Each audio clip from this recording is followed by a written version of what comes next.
Hallelujah, hallelujah. आइए खुदा के खूबसूरत कलाम में से पढ़ेंगे। मत्ती रसूल की मार्फत लिखी गई खुदावंद यीशु मसीह की अंजील, उसका 5वां बाब और उसकी 13 नंबर आयत को हम खुदा के कलाम में से प्राप्त करेंगे। मत्ती की अंजील 5वां बाब उसकी 13 नंबर आयत। खुदावंद के कलाम में लिखा है, तुम जमीन के नमक हो, लेकिन अगर नमक का मजा जाता रहे तो वो किस चीज से नमकीन किया जाएगा? मगर फिर वो किसी काम का नहीं, सिवाय इसके कि बाहर फेंका जाए और आदमियों के पांव के नीचे रौंदा जाए। आमीन। खुदा इस कलाम के वसीले हम सबों को बरकत बख्शे। आइए सब तशरीफ रखिए। सब बोलेंगे हालेलुया, हालेलुया। खुदा की शुक्रगुजारी हो आज फिर से खुदा उनकी हजूरी में आने के लिए, उसके बड़े फजल के लिए, खुदा उनके रहम के लिए, तरस के लिए जो खुदा ने एक बार फिर हमारी जिंदगी में किया, हम अपने खुदा के हुजूर आ सके हैं। सो मत्ती की अंजील का सिलसिला जारी है, स्टडी जारी है। उसको हम रोज बरोज बल्कि सीखते जा रहे हैं। और भी कुतब हैं जिनको हमने शुरू किया हुआ है, जिनको हम सीखते जा रहे हैं। मुकाशवा की किताब में से, अमाल की किताब में से, पैदाइश की किताब में से, रूमियों के खत में से हमने सिलसिले शुरू किए, बल्कि खुदा ने हमसे करवाए हैं। इस बात के लिए अपने खुदा के दिल से शुक्रगुजार हैं। और इसके साथ ही साथ हमने जो रूहानी जंग का एक सिलसिला खुदा ने हमें दिया, हम उसको भी सीखते जा रहे हैं। और खुदा की शुक्रगुजारी हो कि खुदा हर रोज नई से नई बातें, गहरी से गहरी बातें खुदा हम पर आशिकारा कर रहे हैं। आमीन, आमीन, आमीन। उसकी वजह हम नहीं है, उसकी वजह खुदा खुद है कि वो हमें बचाना चाहता है, या वो हमें पाक से पाक तरीन एरिया में लेकर जाना चाहता है। वो हमें पाक बना रहा है क्योंकि वो खुद पाक है और वो चाहता है कि हम भी पाक बने। सो मत्ती के अंजील के अभी तक जो है वो 66 पैगाम हो चुके हैं और आज 67 नंबर पैगाम, 67 नंबर मतलब पैगाम है, सरमन है, जिसको सीखने के लिए हम यहाँ पर पहुंचे हैं। और जैसा कि आप जानते हैं कि हमारी आयत बाई आयत जो है वो स्टडी जारी है। तो आज नहायत ही एक खूबसूरत आयत हमारे सामने है, जिसको सीखने के लिए हम यहाँ पर मौजूद हैं। बड़ी मशहूर ज़माना आयत है, इसको सारे लोग जानते हैं। बिल्कुल सिंपल और सादी है, जिसमें ये लिखा है कि तुम जमीन के नमक हो। सिंपल है, इसमें कोई इतना मुश्किल नहीं है। सिर्फ मुश्किल इसमें यही है जो अगली बात है, अगर नमक का मजा जाता रहे तो वो किस चीज से नमकीन किया जाएगा। पीछे वाले हिस्से में कोई प्रॉब्लम नहीं है, थोड़ी सी प्रॉब्लम अगले हिस्से के अंदर है। पहले कहा तुम जमीन के नमक हो, आगे लिखा है कि अगर नमक का मजा जाता रहे किस चीज से नमकीन किया जाएगा, ये सवालिया निशान है। और आगे लिखा है फिर वो किसी काम का नहीं, सिवा इसके कि बाहर फेंका जाए, आदमियों के पांव के नीचे रौंदा जाए। ये मुश्किल है। पीछे वाला हिस्सा जो लिखा है कि तुम जमीन के नमक हो, ये 5 लफ्ज जो हैं ये बड़े कमाल के हैं।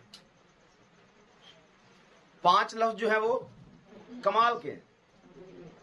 तुम जमीन के नमक हो।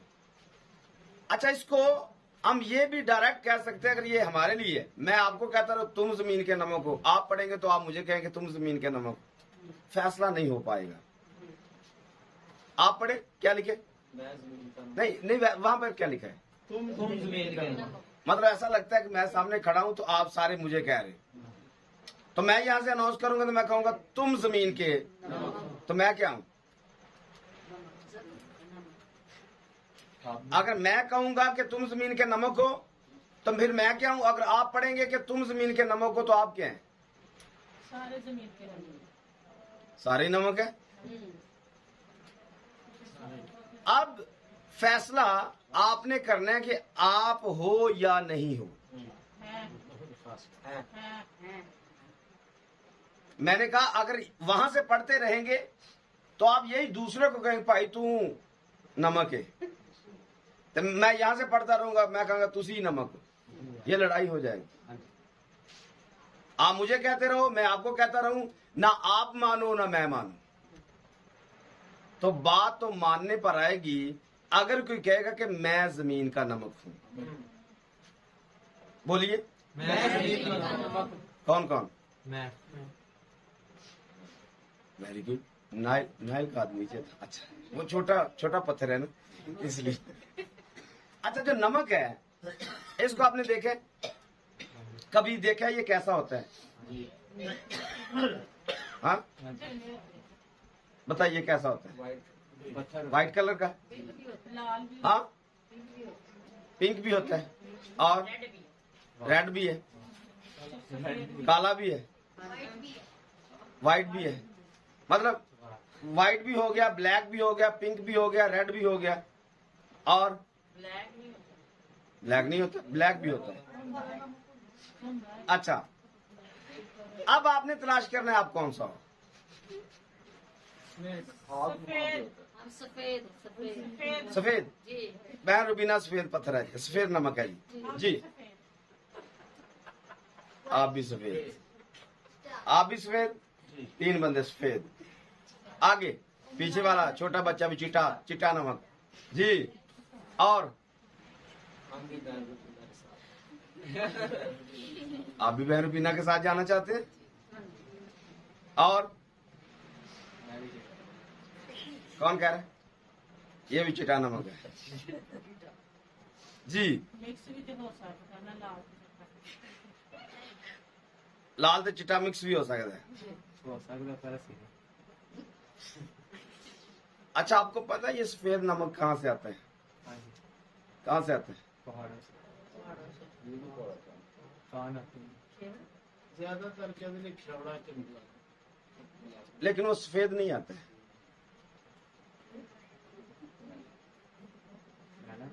जो पहाड़ों से आता है वो सफेद नहीं आता है। जो पहाड़ों से आता है वो फर्क आता है। आप सब ने मान लिया हम सफेद हैं। आप सब ने क्या माना जी? सफेद है।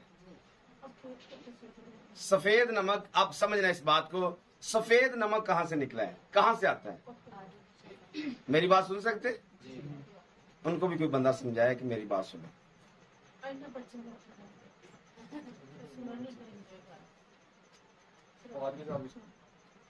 मैं कह रहा हूं सफेद नमक कहां से निकला है, कहां से आता है? पहाड़ पहाड़ से सफेद नमक नहीं आता है। अब क्या करेंगे? अब मुझे मनाने की कोशिश करें कि पहाड़ों से तो सफेद नमक नहीं आता है।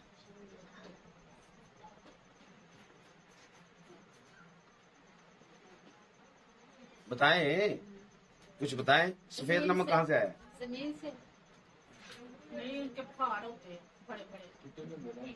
हाँ, अच्छा, कभी पहाड़ वाला किसी ने नमक देखे? ढेले वेखे ने किंज दे हुंदे ने? चिट्टे नहीं होते, सफेद होते। उसको पिंक, पिंक साल्ट कहते हैं। पिंक, वो पिंक होता है, सफेद तो नहीं होता। पिंक होता है ना? सफेद भी होता है होता है जी। कहाँ पे? काले के साथ, पिंक के साथ सफेद भी होता है। नहीं, उसे पिंक, पिंक साल्ट कहते हैं, उसे व्हाइट नहीं कहते। मशीन में साफ करते हैं पीस के। अच्छा, जो पिंक साल्ट होता है ये पत्थरों की तरह होता है, जी जी होता है या नहीं? जी होता है। क्या करना पड़ता है उसको? पीसना पड़ता है, काटना पड़ता है, हथौड़े के साथ, जी पत्थर के साथ, जी चक्की में से गुजारना पड़ता है। जी। कितने गुजर रहे? गुजर रहे हैं।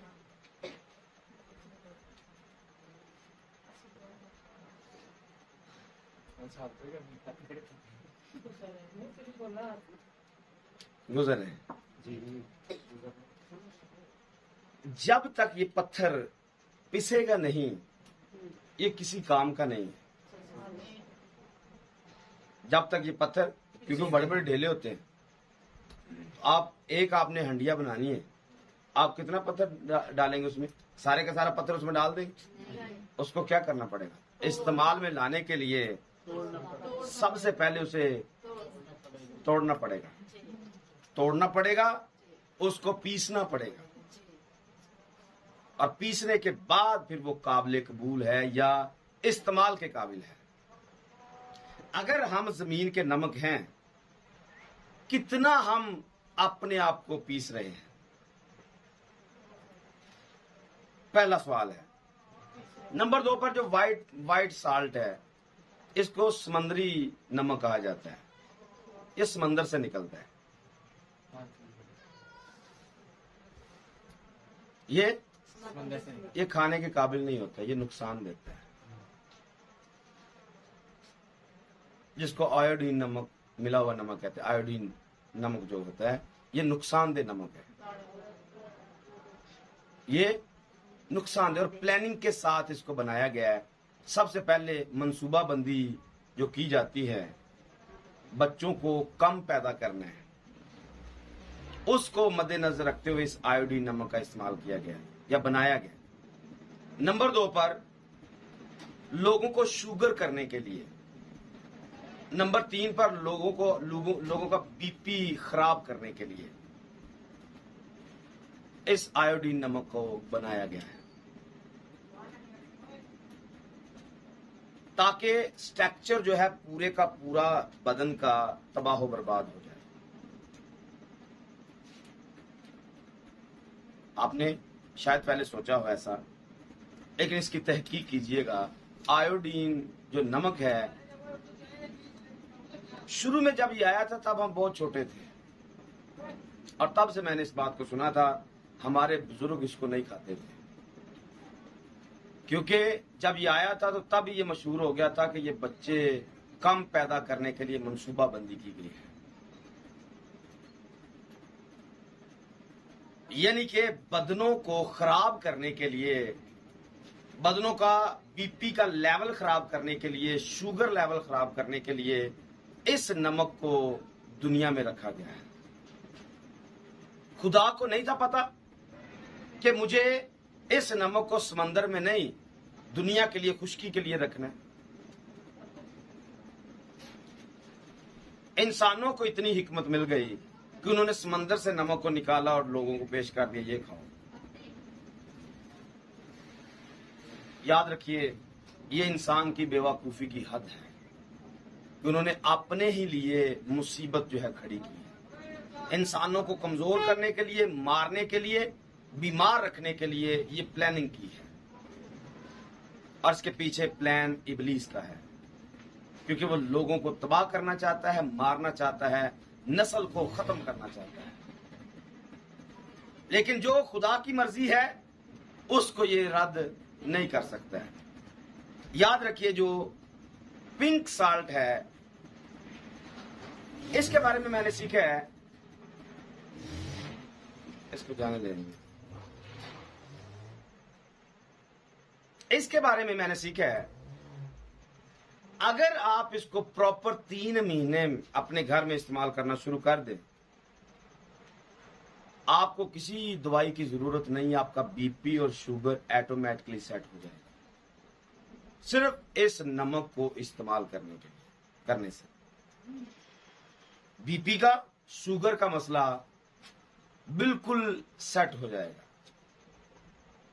खुदा ने इस कदर इसके अंदर कुदरत रखी है या शिफा रखी है।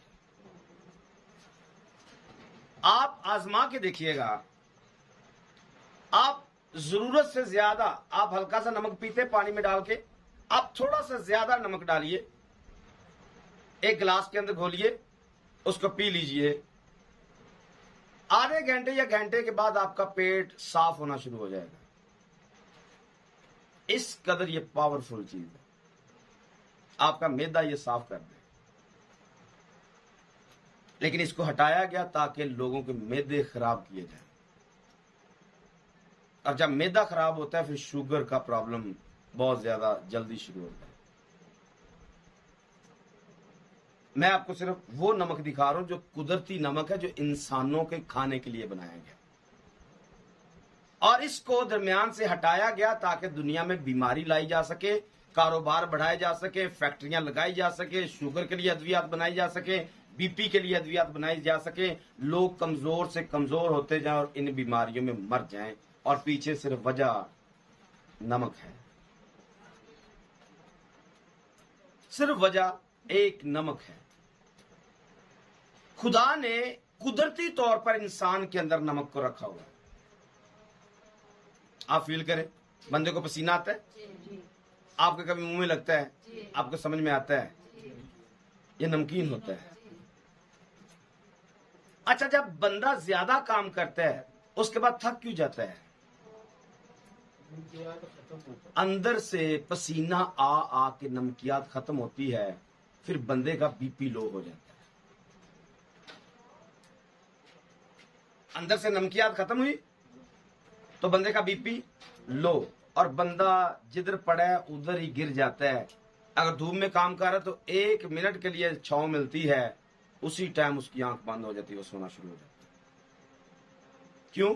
क्योंकि नमकियात का जो लेवल है वो खत्म हो चुका है या कम हो चुका है। डॉक्टर के पास जाते हैं, सबसे पहले नमकोल देते हैं। क्यों? क्योंकि उन्हें पता है कि इसका जो नमकियात का लेवल है वो बदन से कम हो चुका है।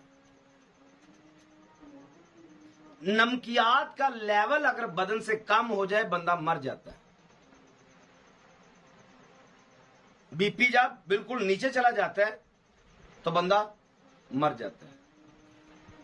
ये नमक ही है जो बदन में रहता है तो बंदा एक्टिव रहता है। अगर नमक बदन से निकल जाए तो बंदा डेड हो जाता है। सोचे, खुदा ने हमें पूरी दुनिया के लिए नमक बनाया है। खुदा ने पूरी दुनिया के लिए हमें, आज दुनिया गुनाह में क्यों है, बर्बादी में क्यों है, जिसका हम हर रोज रोना रोते हैं, उसकी वजह कौन है? उसकी वजह ये नमक है, क्योंकि हमारे अंदर नमक कम हो चुका है। दुनिया के अंदर नमक कम हो चुका है। मसीहों के अंदर नमकियात जो है ये खत्म हो चुकी है और दुनिया दिन ब दिन गिरती जा रही है। दुनिया को जिंदा मैंने रखना है, दुनिया को जिंदा आपने रखना है। जितना ज्यादा हमारे अंदर नमक है, हम नमक हैं, जितना ज्यादा हमने लोगों को टेस्ट रख देना है, उतनी ज्यादा दुनिया पावरफुल रहेगी।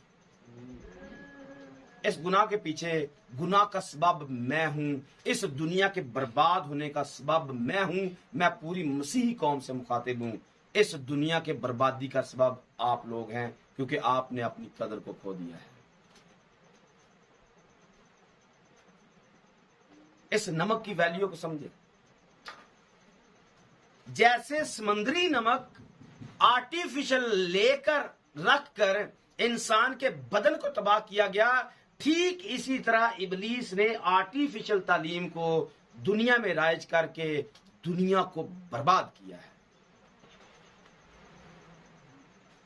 कलाम के अंदर अमेजिश करके, कलाम में गलत करके, कुछ गलत नया बनाकर, अपनी तरफ से बनाकर दुनिया को दिया, और दुनिया दिन ब दिन बर्बाद हो रही है। क्योंकि नमक का जो लेवल है वो दिन ब दिन कम होता जा रहा है। और मैंने कहा, मिसाल देके बताया कि लोग किसी ठंडी जगह की तलाश में हैं, अंदर से दिन ब दिन वीक होते जा रहे हैं, और एक किसी आश्रय की जगह पे, किसी जगह पे सुकून मिले और वहीं पर जाके हम बैठ जाएं और थोड़ी देर आराम कर लें।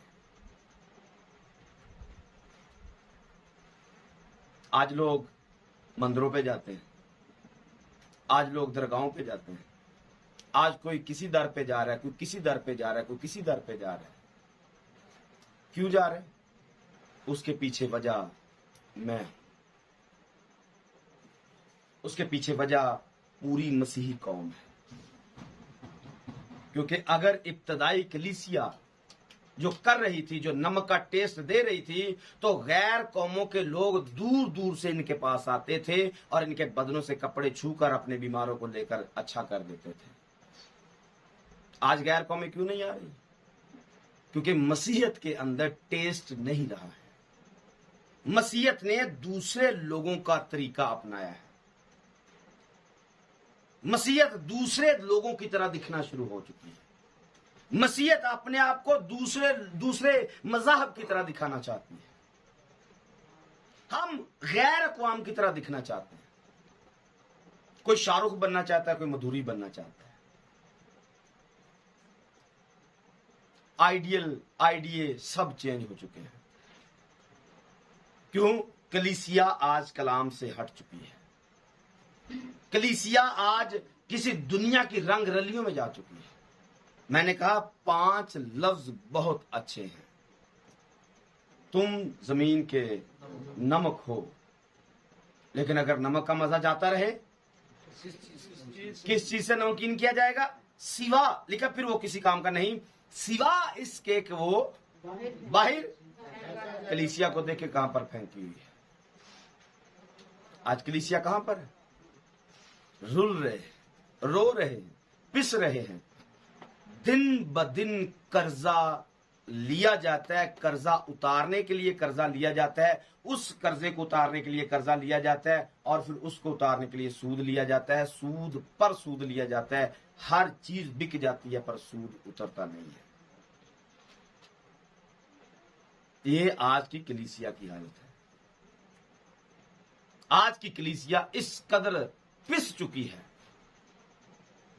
बर्बाद हो चुकी है, इन्हें अपनी भी होश नहीं है। टेस्ट तो हमने लोगों को देना है, जायका तो हमने लोगों को देना है। हम लोगों से जायका तलाश करने के चक्कर में रहते हैं। कोई हमें टेस्ट देगा? लोगों के पास, कौमों के पास, उम्मतों के पास, मज़हब के पास कोई टेस्ट नहीं है, कोई जायका नहीं है। जायका अगर है तो वो मसीहत के अंदर है। जायका अंदर अगर है वो मसीही कौम के अंदर है, क्योंकि हमने लोगों को टेस्ट देना है, जायका हमने देना है। लेकिन हम भी दुनिया की रंग रलियों में मिल गए, और दुनिया की रंग रलियों में मिलकर जैसे दुनिया इबलीस के कंट्रोल में चली गई, मसीहत भी इबलीस के कंट्रोल में गई चली है। अच्छी बात है, तुम जमीन के नमक हो। कन्वेंशन में मैंने कुछ बातें इसके ताल्लुक से कही थी कि नमक का इस्तेमाल क्यों किया जाता है। किसी को याद है? अक्षदाद बेदार कलीसिया की कन्वेंशन में मैंने इस नमक का कुछ चंद बातें कही थी पैगाम सुनाने से पहले। चीज खराब ना हो। नमक के अंदर जो पहली क्वालिटी होती है, इसमें कीड़ा नहीं लगता है। मीठे में कीड़ा लग जाता है, नमक में कीड़ा नहीं लगता है। अगर हम नमक हैं, फिर हम में कीड़ा कैसे लग जाता है? अगर हम नमक हैं तो हमारे अंदर गुनाह का आंसर कहां से पैदा हो जाता है? बदी का आंसर कहां से निकल आता है? क्योंकि गुनाह में कीड़ा, नमक में कीड़ा नहीं लगता है। हम में कीड़ा कैसे आता है? ये कीड़ा गुनाह है, ये कीड़ा ख्वाहिश है, ये कीड़ा बुरी चीज है, दुनियादारी है। हमारे अंदर ये कैसे घुस आती है? इसको तो हमारे पास से भी गुजरना नहीं चाहिए, क्योंकि हम नमक है। फिर मैंने ये बात भी बोली थी, नमक खाल में लगाया जाता है ताकि इसमें कीड़ा ना पड़े।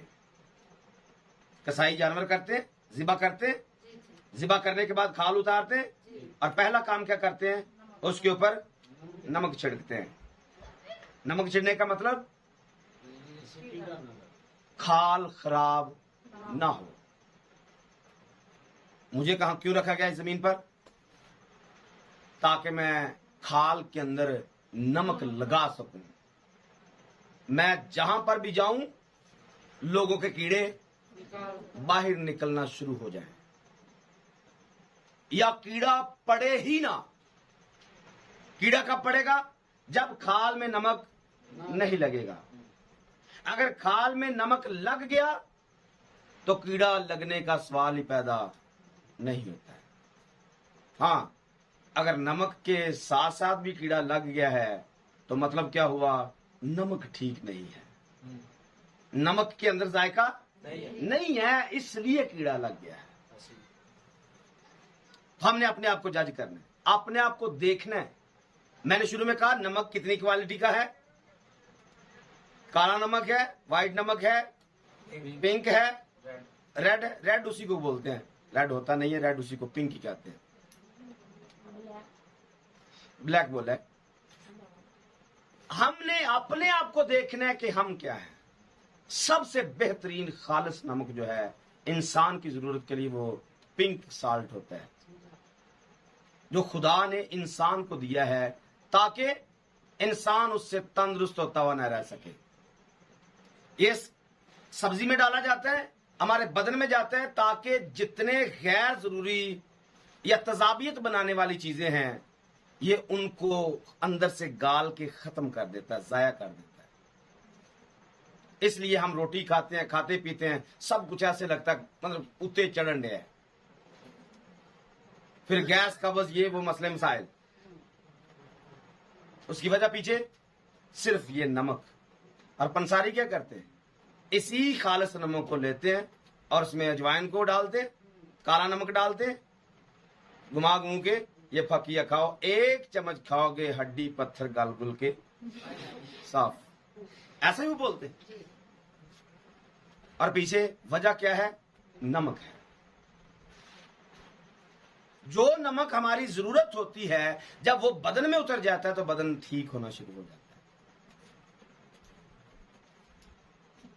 व्हाइट जो जिसको समुद्री नमक कहा जाता है, ये भी खास मकसद के लिए खुदा ने रखा है, और ये भी इंसानों ने इंसानों के साथ ज्यादती की है समंदर में से नमक को बाहर निकालकर।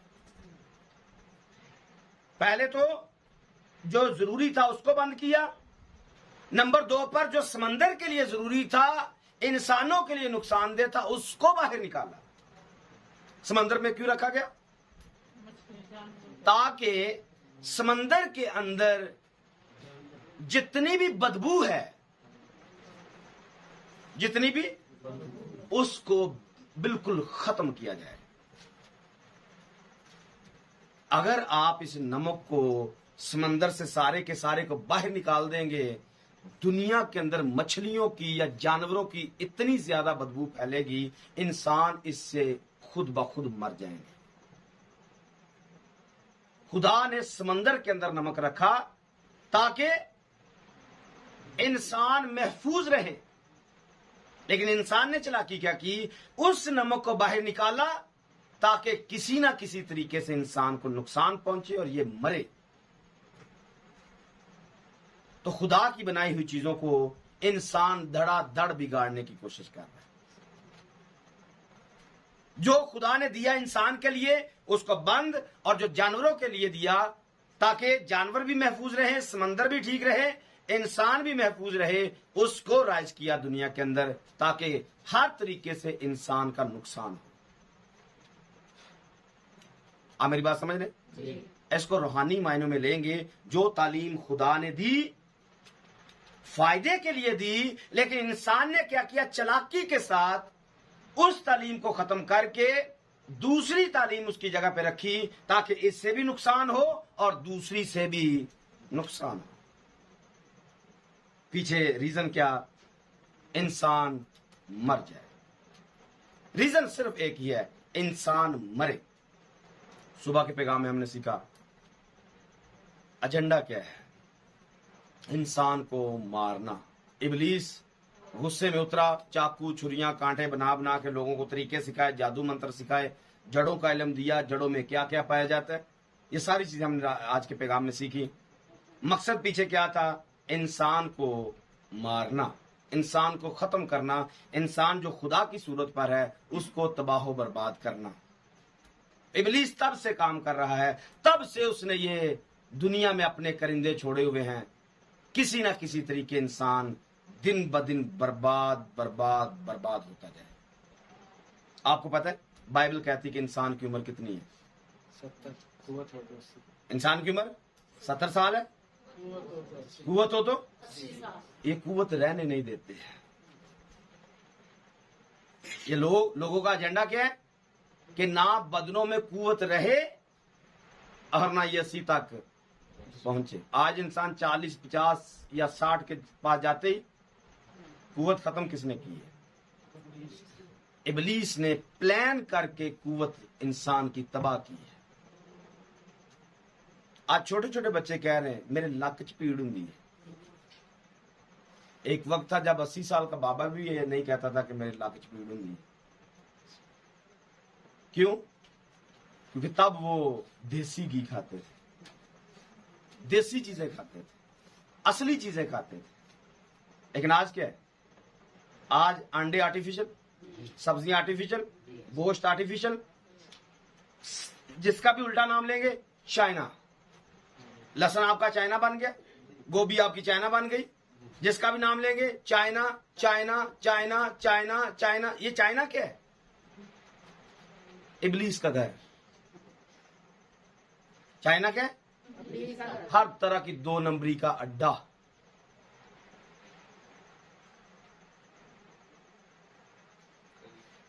चाइना क्या? हर तरह की 2 नंबरी का 2 नंबर। जो भी काम करवाना है चाइना को दे दो, कर देगा।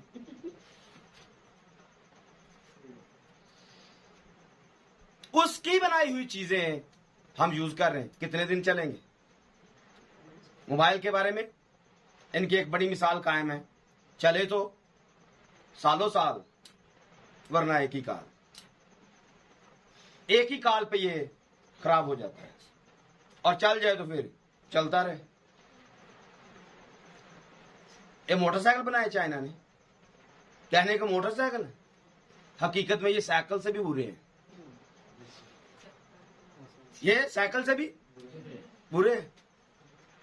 इनकी कोई चीज दुरुस्त नहीं चलती है। 3-4 महीने के बाद ये सब फारग हो जाते हैं। बंदा यही कहता है मैं मोटरसाइकिल ले आया। किसने बना के दिए? चाइना ने। हर चीज चाइना दे रहे, खाने के लिए चाइना दे रहे। और इस चाइना ने पकड़ के किया क्या? इंसान को इतना स्लो कर दिया है, इतना स्लो कर दिया है, इतना कमजोर कर दिया है, ये चलने के काबिल नहीं रहा है। जैसे ब्रायलर मुर्गी होती है, इंसानों को इसने ऐसा कर दिया। यहां से 3 मिनट के सफर पे जाना है मोटरसाइकिल पे, 3 मिनट पे सफर पे जाना है मोटरसाइकिल पे जाना है, और दिन ब दिन ब्रायलर। ताकत बदन में नहीं है। मैं आपको सिर्फ कुछ चीजें दिखा रहा हूं जो इस चाइना ने हमें दी है, और चाइना ने हमें चाइनीज कर दिया है। खुद खाते क्या है? सांप खाते हैं, सांप खाते हैं, चूहे खाते हैं, मेंढक खाते हैं, ये गिरगिट खाते हैं, गो जिसको कहते हैं ये खाते हैं, कॉकरोच खाते हैं, हर तरह का कीड़ा ये खाते हैं। हमें कैसा बनाएंगे? अपने जैसे। जो अंदर है, जो नेचर उनका है, वही बना के देंगे। नूडल बना दिए, मकरोनीज बना दी। मुझे तो इसका पता नहीं ये कहां से निकलती हैं, ये कहां से बनती हैं, कौन बना रहा है? कोई इनको नहीं जानता है। हाँ, हलाल फूड लिखा होता है, बस खाओ। मैं आपको सिर्फ एक चीज दिखा रहा हूं कि इस चाइना ने हमारे साथ क्या किया है, या चाइना ने दुनिया के साथ क्या किया है। ना जाने वो जो रगड़ रगड़ के खाते रहते, अच्छा खुद खाते हो, बाकी मिक्सर करके हमें दे देते हो, चलो खाओ भाई। कौन देख रहा है? इसलिए मैंने कहा ये हर तरह की 2 नंबरी का अड्डा है, और ये प्लान करता रहता है कैसे लोगों को दिन ब दिन कमजोर करना है। और इंसान आज का इतना कमजोर हो चुका है, ये 50 साल ऊपर जैसे ही चढ़ता है तो बस ये गिर पड़ता है। और ये सारे का सारा इबलीसी एजेंडा है जो दुनिया में राइज है, ताकि इंसान बिल्कुल इतना स्लो हो जाए कि ये खुद ब खुद ही मर जाए। इब्लीस ने रूहानी मायनों में भी यही किया है। इब्लीस ने रूहानी मायनों में भी यही किया है। कलीसिया को इतना सुस्त कर दिया है, इतना सुस्त कर दिया है कि जैसे चाइना की चीजें आर्टिफिशियल, हमारा गीत आर्टिफिशियल, हमारी प्रस्तुति आर्टिफिशियल, हमारा बजाना आर्टिफिशियल, हमारा दिखाना आर्टिफिशियल, हमारा कलाम आर्टिफिशियल, हर चीज दिखावा आर्टिफिशियल करके रख दी है। हाँ, पता चले हो रहा है, हो रहा है, हो रहा है, लेकिन इसका फायदा फूयदा ना खुद को फायदा ना किसी दूसरे को फायदा। ये फितरत के अंदर भी है, ये कलीसिया के अंदर भी फितरत में दिखाया जा रहा है। आज की कलीसिया इतनी सोल हो चुकी है, ये ब्रैलर मुर्गी से भी किसी निचले दर्जे पे जा चुकी है।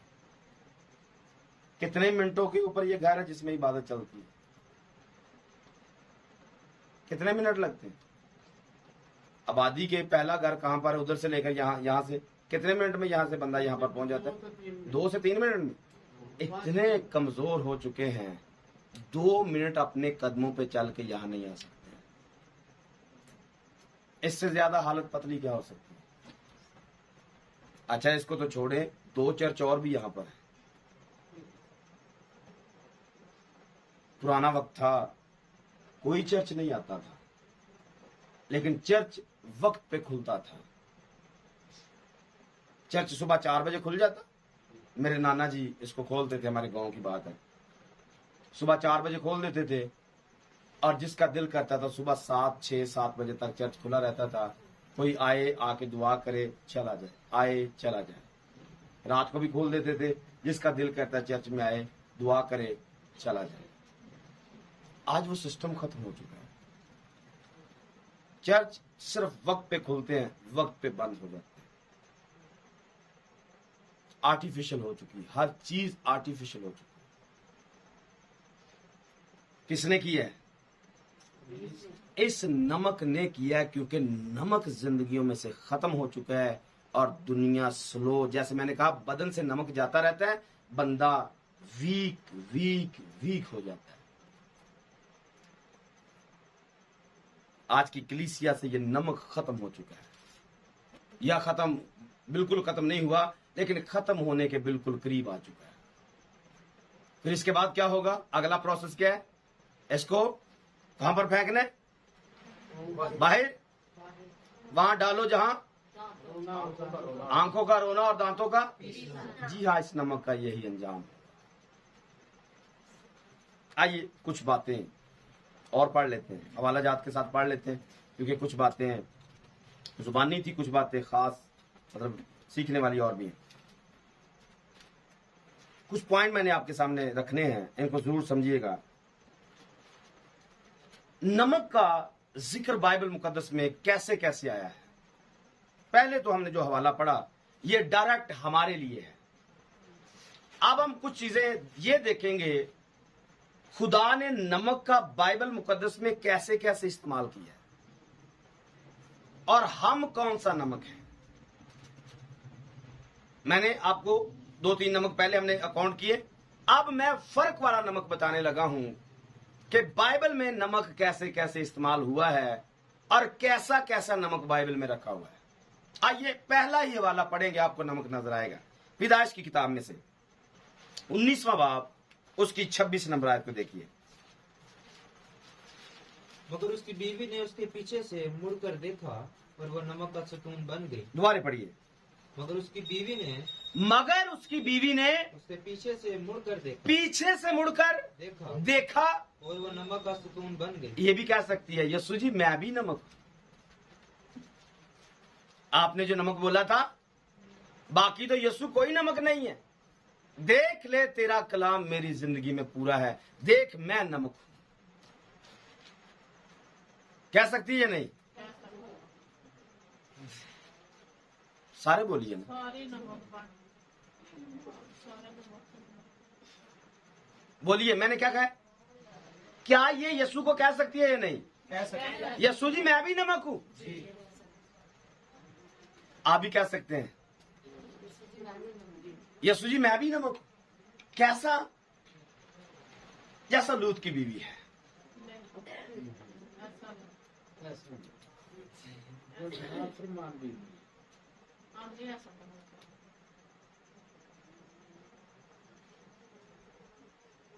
समझ लें इस बात को, ये भी नमक है।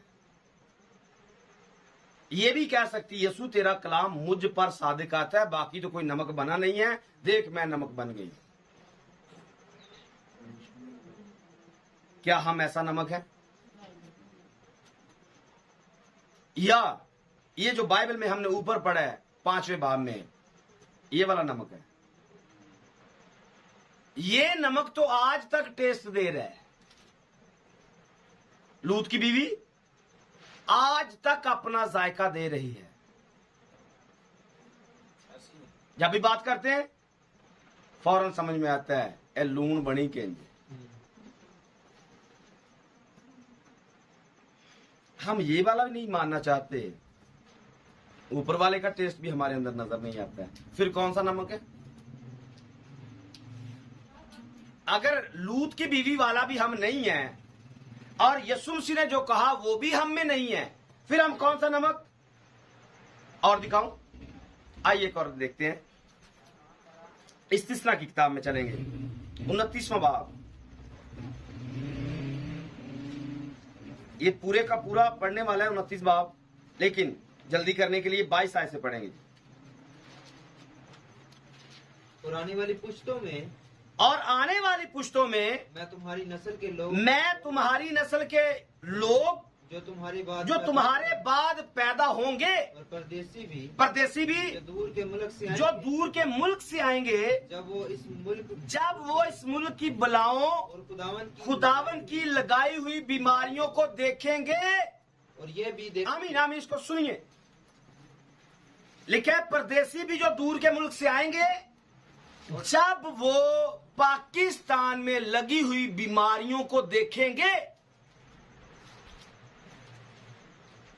मैं अपनी बात कर रहा हूं, पाकिस्तान की बात कर रहा हूं, लेकिन ये यहां पर इसराइल की बात है, लेकिन मैं आपकी तवज्जो लेने के लिए, आपको समझाने के लिए ये बात कर रहा हूं। अगर कोई बंदे पाकिस्तान में आएंगे और पाकिस्तान में आकर देखेंगे उन बलाओं को जो पाकिस्तान के ऊपर आती हैं और उन बीमारियों को जो खुदावंद ने लगाई है। आगे पढ़िए। और ये भी देखेंगे कि सारा मुल्क गोया गंधक और नमक बना पड़ा है। और ऐसा जल सारा मुल्क कैसा बना हुआ है? गंधक और नमक बना हुआ है। ये भी नमक है। सारे का सारा मुल्क नमक बन गया है। और आगे, और ऐसा जल गया है, इसमें ना तो कुछ बोया ऐसा जल गया है कि इसमें ना तो कुछ बोया जाता, मतलब आप जो मर्जी कलाम सुना दो, ये जमीन इस कदर ये नमक बन चुकी है, इस कदर ये गंधक बन चुकी है कि जो 20 में बोगे, पढ़े, ना बोया जाता ना पैदा होता, ना इसमें कुछ बोया जा रहा है ना पैदा होता, और ना ही इसमें कुछ पैदा होता, ना ही कुछ पैदा होता, होता, ना किसी किस्म की घास उगती है। और वो सदूम और अमूरा, अदमा और जबोईम की तरह उजड़ गया, जिनको खुदावंद ने अपने गजब और कहर में तबाह कर डाला। अब मुझे बताइए, आज जो हमारी कंडीशन है, आज जो दुनिया की कंडीशन है, क्या ये आयत सादर आती है या नहीं आती है? जो भी बोते हैं उगता ही नहीं है, जो भी बीज डालते हैं, जो भी कलाम सुनाते हैं, कोई बात दिल में उतरती नहीं है, जिंदगी में उगती नहीं है, जिंदगी कबूल करती नहीं है, जमीन अंदर से कुछ हासिल बाहर निकालती नहीं है, किसी किस्म की घास भी अंदर से उगती नहीं है। क्या कह सकते ये नमक नहीं है? ये भी नमक है। मैंने आपको तीसरा नमक दिखा दिया है कि यीशु ने कहा तुम जमीन के नमक हो। फिर मैंने लूत की बीवी का दिखाया, वो भी नमक का खंबा है। यहां पर तीसरी हालत मैंने आपके सामने रखी है। इन तीनों में से हम कौन सा नमक है? पहले तो आपने मुकर गए जी हम लूत की बीवी वाला नहीं है, आमीन कर दिया मैंने, ठीक है नहीं है आप। मैंने कहा यीशु ने जो कहा तुम जमीन के नमक हो, वो टेस्ट भी हमारे अंदर नहीं है। फिर कौन सा नमक है? फिर मैंने तीसरी चीज आपके सामने रखी है, अपने आप को पहचाने, मेरे अंदर से कुछ उग रहा है या नहीं उग रहा है। अगर तो कुछ उग रहा है तो फिर हम यीशु वाला नमक बन सकते हैं जो उसने कहा है। आमीन। अगर नहीं उग रहा तो समझ लीजिए कि इस्तिस्ना की किताब 29वें बाब वाला नमक बन चुके हैं, या फिर पैदाइश की किताब लूत की बीवी वाला नमक बन चुके हैं। खुदा जिस काम को करने को कहता कि ये नहीं करना, वही दोबारा करते हैं। कौन सा नमक बन चुके हैं? कौन सा टेस्ट दे रहे हैं? कौन सी कड़वाहट दे रहे हैं? इतना बीज डालने के बाद बीज अंदर से गल जाता है, खत्म हो जाता है, सड़ जाता है, क्योंकि जमीन अंदर से गंधक बन चुकी है। जमीन अंदर से इतनी गर्म हो चुकी है, बदन इतने गर्म हो चुके हैं, हालात इतने अंदर से टफ हो चुके हैं, कोई भी कलाम अंदर उतारते हैं फौरन जाते ही जल के राख हो जाता है।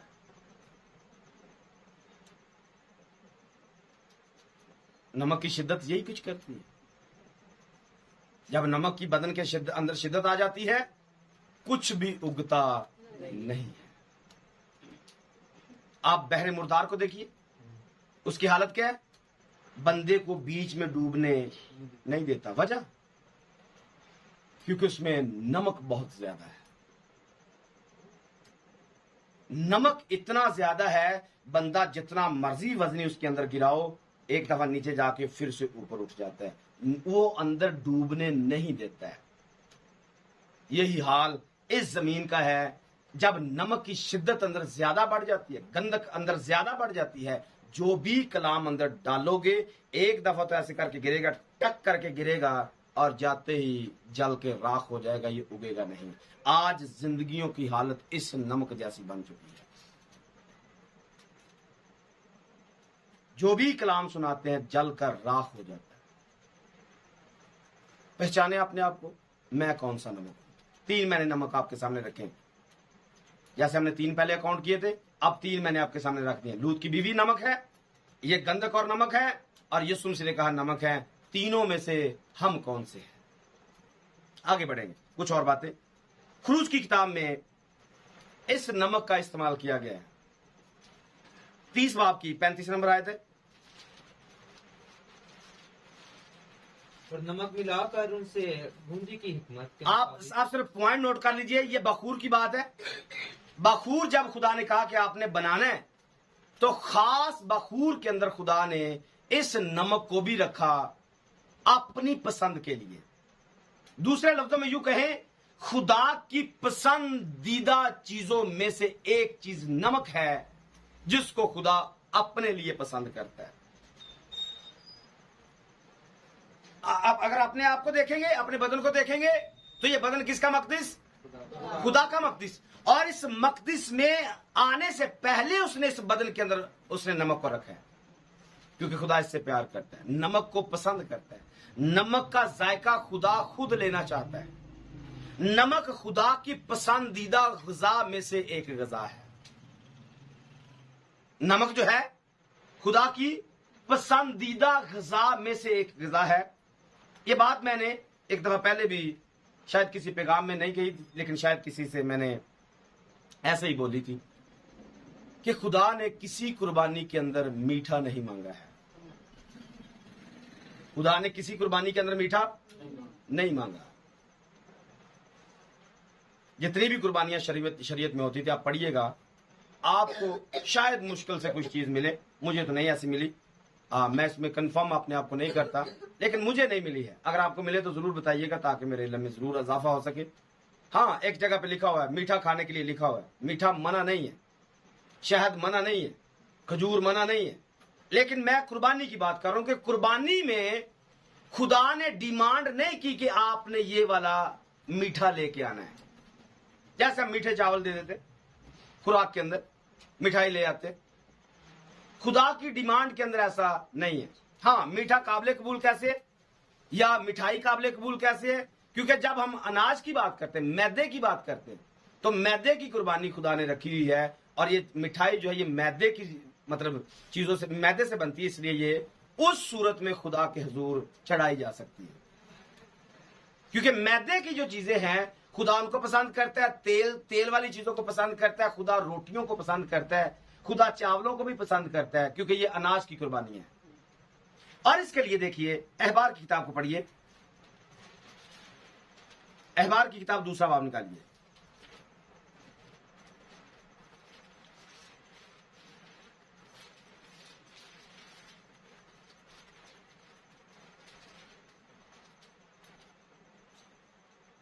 इसकी 12वीं आयत को पढ़िए, 11वीं आयत से पढ़ लीजिए। कोई नजर की कुर्बानी जो तुम खुदावन के हजूर चढ़ाओ, कोई नजर की कुर्बानी जो तुम खुदावन के हजूर चढ़ाओ, ये नजर की कुर्बानी है, इसको खास याद रखना। नजर की कुर्बानी जो खुदावन के हजूर चढ़ाओ, वो खमीर मिलाकर ना बनाई जाए, तुम कभी आतशीन कुर्बानी के तौर पर, कभी आतशीन कुर्बानी के तौर पर खुदावन के हजूर खमीर या शहद ना जलाना। आगे, तुम इनको पहले फलों के चढ़ावे के तौर पर खुदावन के हजूर लाना। ये जलाने के लिए आप नहीं लेके आ सकते, लेकिन इनको पहले फलों के चढ़ावे के तौर पर आप इनको लेके आ सकते हैं। अब पहले फलों को आपने समझना, ये फर्क बात है। आतशीन कुर्बानी जो ये फर्क बात है, नजर की कुर्बानी फर्क बात है, मन्नत मान के जो कुर्बानी चढ़ानी है, सोख्तनी कुर्बानी चढ़ानी है, ये सारी कुर्बानियां शरीयत के अंदर फर्क कुर्बानी है। आगे पढ़िए क्या लिखा है। और राहत अंगेज खुशबू के लिए वो मज़बा पर ना चढ़ाए जाएं। क्या लिखा है? राहत अंगेज, जिससे मुझे राहत होती है, जिससे मुझे सुकून मिलता है। मुझे सुकून देने के लिए आपने खमीर और शहद नहीं लेके आना है, नहीं चढ़ाना है या नहीं जलाना है। आगे, और तू अपनी नजर की कुर्बानी के हर चढ़ावे को नमकीन बना। कैसा बनाना है? नमकीन। खुदा मांगता है नमकीन बनाना। और अपनी किसी नजर की कुर्बानी को अपने खुदा के अहद के नमक बगैर ना रहने देना। जब खुदा के हुजूर आपने नजर की कुर्बानी चढ़ानी है, तो नजर की कुर्बानी में आपने नमक जरूर लेके आना है। आपको समझ में आ रहा क्या लिखे? जी। नजर की कुर्बानी जब हमने खुदा के सामने लेके आनी, मन्नत की कुर्बानी, कुछ मांगते हैं, मानते हैं।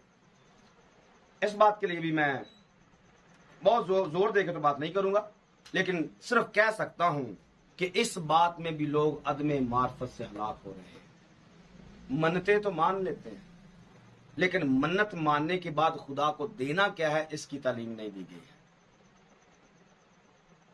मन्नत मान ली, पखा देवांगे, असी कारपेट पा के देवांगे, असी फलानी शह पा के देवांगे। क्या बाइबल ऐसी डिमांड करती? किसने सिखाया? अपने दिल की मर्जी, अपनी मर्जी, जो दिल करता है वो करते हैं। लेकिन तालीम के, अगर नजर की कुर्बानी गुजरानी है, मन्नत गुजरानी है, तो मन्नत में ये लिखा हुआ है। और बाकी मैं तो ये भी मना कर देना चाहूंगा, आपकी मर्जी माने या ना माने, मैं जोर नहीं दूंगा। हमें मन्नत मानने की जरूरत ही नहीं है। हमें मन्नत मानने की जरूरत क्यों नहीं है? वजह, क्योंकि खुदा हमारे मांगने से पहले ही जानता है हमें किस चीज की जरूरत है। Yes no? खुदा पहले जानता है हमें क्या चाहिए। हमें अपने खुदा के साथ रिश्ता मजबूत करना है। खुदा खुद ब खुद सारी चीजें दे देगा। खुदा वक्त पर देगा, जो जरूरत है वो देगा। और नंबर 2 पर यह भी कहना चाहूंगा, हवाला तो फर्क है लेकिन पढ़ ले। गिनती की किताब में आइए जरा, 6 बाब में मन्नत क्या कहती है। जब मन्नत मानी जाए तो क्या करना है, पढ़िए। पहली आयत से, खुदावन ने मूसा से कहा कि बनी इसराइल से कह कि जब कोई मर्द या औरत नजीर की मन्नत यानी अपने आप को खुदावन के लिए अलग रखने की, नजीर की मन्नत मानता है, अपने आप को खुदा के लिए अलग करने की मन्नत मानता है, तो वो मैं और शराब से परहेज करे। क्या करने? मैं और शराब से परहेज करने, और मैं का या शराब का सिरका ना पिए, आगे और ना अंगूर का रस पिए, अंगूर का रस भी मना, और ना ताजा या खुश्क अंगूर खाए, मतलब ये भी मना। और अपनी नजारत के तमाम अयाम में बीज से लेकर छिलके तक जो कुछ अंगूर के दरख्त में पैदा हुआ कुछ नहीं खाना, उसे ना खाए। ये मन्नत मानी हुई, ये वाली मन्नत मानी हुई खुदा के लिए, खुदा के लिए अपने आप को अलग करने के लिए मन्नत मानी हुई। और इसकी आगे कुर्बानियां पढ़ लीजिएगा। और ये एक सच्चा वाकया, ये रावलपिंडी के अंदर पिछले दिनों वो बंदा मर गया, बड़े बड़े बाल रखे हुए थे उसने। एक दफा या 2 दफा मेरा उनके घर जाना हुआ, विजिट पे गए, तो मैंने उनसे पूछा जी भाई जी ये आपने बाल इतने इतने बड़े क्यों रखे? बाबों की तस्वीरें, यीशु की तस्वीरें दीवार पे लगाई हुई थी। तो ये जी बाइबल हमें इजाजत देती है। मैं कहा अच्छा जी, किधर इजाजत देती है? उन्हें कहा जी गिनती 6 बाब पढ़ो। मैंने अपने आप को खुदा के लिए अलग किया हुआ। तो मैं उस तरह के दिन लैके आवा टेंड करने दी, क्योंकि एंड पे यही लिखा हुआ। आपको मैंने कहा जी ये तो किसी ने सिखाया है कि आपने नजारत रखनी है तो बड़े बड़े बाल रख लेने हैं, तो इसकी टेंड भी करवानी पड़ती है। वो किसने करवानी? आज तक कराई क्यों नहीं? वहां पर तो ये भी लिखा है कि किसी मुर्दे को छूना नहीं। आप कब्रों में रहते हो, बूटी पीते हो, अपने आप को नापाक नहीं करना। आप अंगूर नहीं खा सकते, आपको शराब नहीं पी सकते, आप सारी काम कर, चर्च पीते हो, तुम कब्रों में भी रहते हो। तो ये कौन सी बाइबल की तौहीन कर रहे हो? हवाला बाइबल का लेकर आप कौन सी बातें सिखाना चाहते हो लोगों को? और इस कैंड पे लिखा हुआ है, 18वीं आयत में लिखा हुआ है, पढ़ लें आप इसको, बल्कि इसकी 16वीं आयत से पढ़िए ताकि। और काहिन उनको खुदावन के हजूर लाकर उस, अच्छा मैं जल्दी से पढ़ता हूँ। काहिन ले मतलब करना क्या है? 13वीं आयत में लिखा है नजीर के लिए शरा यह है कि जब उसकी नजारत के दिन पूरे हो जाए तो वो खैमा इत्मा के दरवाजे पर हाजिर किया जाए और वो खुदावंद के हुजूर अपना चढ़ावा चढ़ाए, यानी सोख्तनी कुर्बानी के लिए एक बेऐब यकसाला नर बर्रा, और खता की कुर्बानी के लिए एक बेऐब यकसाला मादा बर्रा, और सलामती की कुर्बानी के लिए एक बेऐब मेंढा, और बेख मेरी रोटियों के कुलचों की एक टोकरी, और तेल मिले हुए मैदा के कुलचे, और तेल चोपड़ी हुई बेख मेरी रोटियां, और उनकी नजर की कुर्बानी, और उनके तपावन लाए। मैं कहा जी इसराइल के दिन जाना जी, कि दिन जान का इरादा है हुण, ताकि तुसी जाके हैकल बनवा सको, ते हैकल बनवा के तो उत्थे कुर्बानियां भी कर सको, क्योंकि आपने बाइबल का रेफरेंस दिया। और फिर अगली बात, काहिन क्या करेगा? काहिन उनको खुदावंद के हजूर लाकर उसकी तरफ से खता की कुर्बानी, सोख्तनी कुर्बानी गुजराने, और उस मेंढे को बेख मिली रोटियों की टोकरी के साथ खुदावंद के हजूर सलामती की कुर्बानी के तौर पर गुजराने, और काहिन उसकी नजर की कुर्बानी और उसका तपावन चढ़ाए। मेन काम है नजर का, और पीछे सलामती, और दूसरी जो कुर्बानी है सलामती की कुर्बानी के पीछे लिखा हुआ है खता की कुर्बानी। खता की कुर्बानी क्यों? क्योंकि अगर नजारत के दिनों में से कोई गलती हो गई है, खता हो गई है, किसने किसी मुर्दे को छुआ था, कब्र को छू लिया था, किसी नापाक चीज को छू लिया था, तो पहले खता की कुर्बानी करनी है, उसके बाद बंदा सही सलामत हो गया, सलामती की कुर्बानी करनी है, और एंड पे जाकर नजारत की कुर्बानी करनी है, नजर की कुर्बानी करनी, नजारत की कुर्बानी करनी। तो लिखा है फिर वो नजीर खैमा इत्मा के दरवाजे पर अपनी नजारत के बाल मतलब टेंड कराए, और नजारत के बालों को उस आग में डाल दे जो सलामती की कुर्बानी के नीचे होगी। मैं कहा ये किस दिन करना? फिर चुप। फिर अब शायद उसको बाइबल भूल गई, क्योंकि उसको आती इतनी थी, किसी ने उसको गुमराह किया था, या इतना ही वो गुमराह हुआ था, इससे वो आगे बढ़ नहीं सका। मैंने इसलिए ये हवाला पढ़ाया ताकि आपको नजर की कुर्बानी के बारे में पता चले कि नजर जब मानते हैं या इसका ताल्लुक मन्नत के साथ होता है। आपने कोई मन्नत मानी हुई, किसी भी काम के लिए मन्नत मानी, इसलिए मैं कह रहा हूं कि हमें मन्नत मानने की जरूरत ही नहीं है, क्योंकि ये सारी चीजें कौन करेगा साथ में? हम दुआ कर ले, मेरा ख्याल ये काफी। खुदा हमारी दुआ का जवाब दे, आप शुक्रगुजारी की कुर्बानी कर सकते, इसमें कोई प्रॉब्लम नहीं। फिर कहूंगा इसको आप ऑथेंटिक माने ना माने, ये आपकी मर्जी। मैंने जो मेरे दिल में मैंने वो आपके साथ शेयर किया है। कि आज तक ये बताया ही नहीं गया है कि नजर की कुर्बानी करनी है, मन्नत माननी है, क्या करना पड़ेगा आपको, और जब तक आपकी मन्नत पूरी नहीं हो जाती आपको किन किन चीजों से मना रहना है। सिर्फ यही पता चल गया कि पखा देना है गिरजे बेचे, ये काफी नहीं है। अगर मन्नत मानी है तो मन्नत के साथ बाकी चीजों में भी आपको पाबंद रहना पड़ेगा ताकि खुदा आपकी मन्नत जल्दी जल्दी कबूल कर ले या पूरी कर दे। और मन्नत मानकर कई कई दिन गुजर जाते, मन्नत पूरी भी हो गई, फिर अच्छा करते हैं, कर लेते हैं, दे देते हैं, कर्जा नहीं उतरा, फलां नहीं हुआ, फलां नहीं हुआ, और फिर इसमें लिखा हुआ है कि अगर तू मन्नत माने उसे अदा करने में देर। लेकिन यहाँ तो कोई तालीम नहीं है, यहाँ तो मन मर्जी है।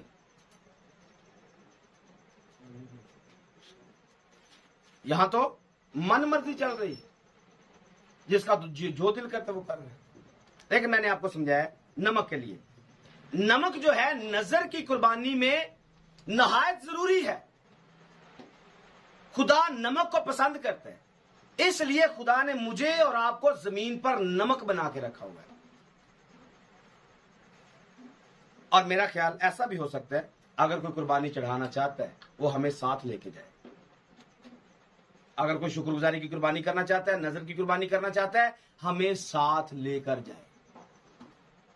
अगर वो नमक नहीं है, पहले वो खुद नमक बने, अपने आप को साथ रखे, ताकि आपकी अनाज की कुर्बानी, नजर की कुर्बानी को आपके नमक की वजह से खुदा पसंद कर ले। लेकिन अगर मेरे अंदर नमक ही नहीं है, मैं कुर्बानियां देता फिर रहा हूं, तो खुदा तो नमक को पसंद करते हैं, और नमक मैं हूं ही नहीं, तो कुर्बानी कौन सी पसंद आएगी। देखिए कितने लोग आज कुर्बानियां दे रहे हैं, कितने लोग देगे चढ़ा रहे हैं, क्या कुछ कर रहे हैं चर्चिज के अंदर।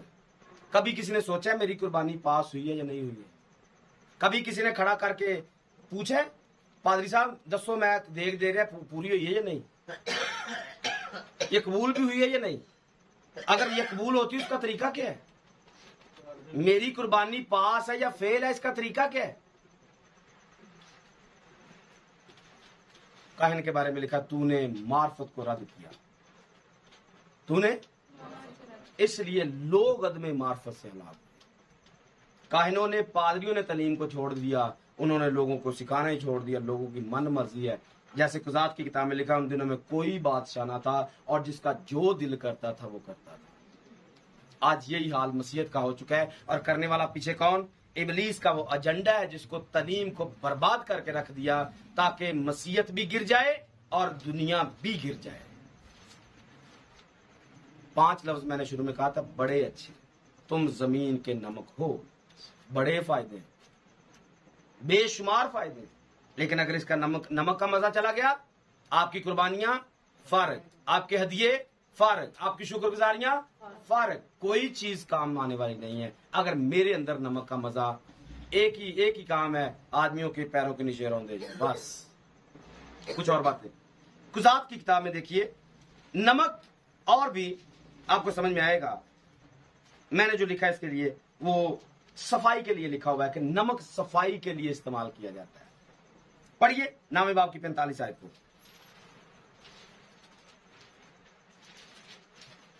अबीमेलेक उस दिन शाम तक शहर से लड़ता रहा और शहर को सर करके यानी कि जीत कर उन लोगों को जो वहां थे क्या किया? कत्ल किया। अबीमेलेक ने उनको कत्ल कर दिया और शहर को मिसमार करके उसमें क्या किया?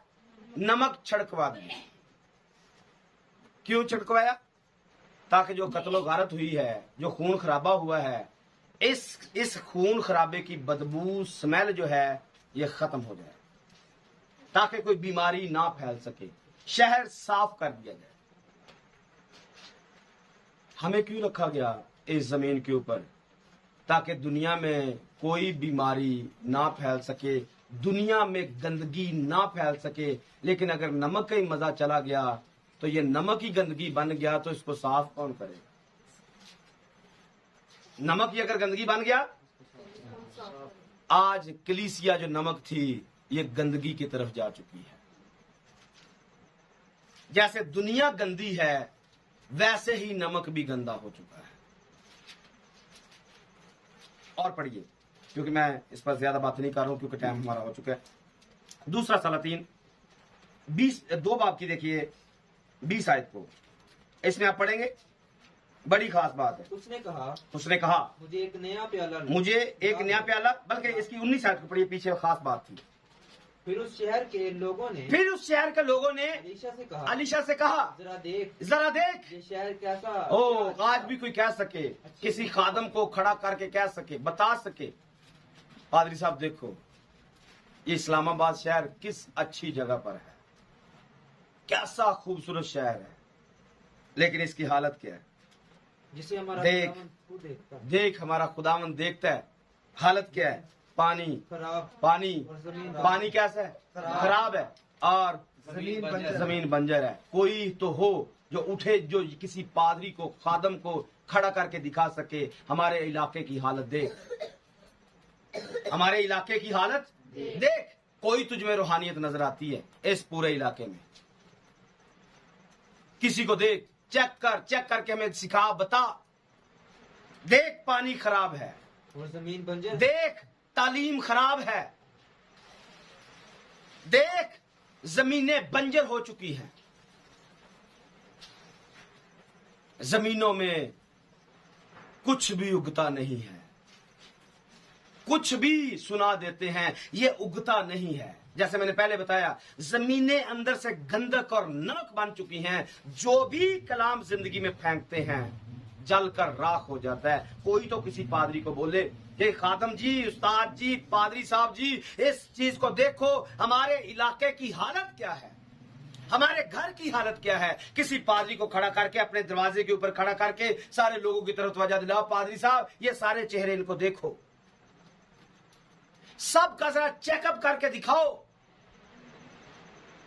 कौन सी प्रॉब्लम इनके अंदर है कि ये फल नहीं लेके आ रहे, कुछ भी उगता नहीं है, सारी की सारी जमीन बंजर हो चुकी है।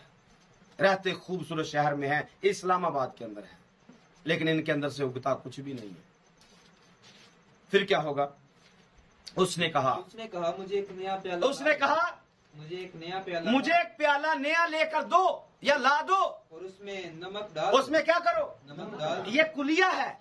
अगर आप मुझसे ना भी पूछे, मैं आपको बताना चाहता हूं, अगर इस्लामाबाद की हालत वीक है, अगर इस इलाके की हालत खराब है, अगर हमारे घरों की हालत खराब है, तो एक प्याला मेरे सामने ले आओ, एक बंदा मेरे सामने यहां खड़ा करो, जिसमें आज मैं इस नमक को भर दूं, खुदा के कलाम को भर दूं, ताकि वो जिंदगियों के अंदर जाकर इस नमक को डाले और इनके अंदर से हर तरह के बंजरपन को, हर तरह की खराब तालीम को, हर तरह की बर्बादी वाली चीज को निकाल के बाहर फेंक दे, और पानी दोबारा से मीठा हो जाएगा। ये कुलिया। कोई तो बंदा चाहिए, कोई तो प्याला चाहिए, कोई तो ऐसा दिल चाहिए जिसमें खुदा का कलाम उतर सके, जिसमें खुदा का बीज रखा जा सके, ताकि जब वो लोगों के अंदर जाए तो जिंदगियां आबाद हो सके। यही कुछ यहां पर हुआ। उसने क्या कहा?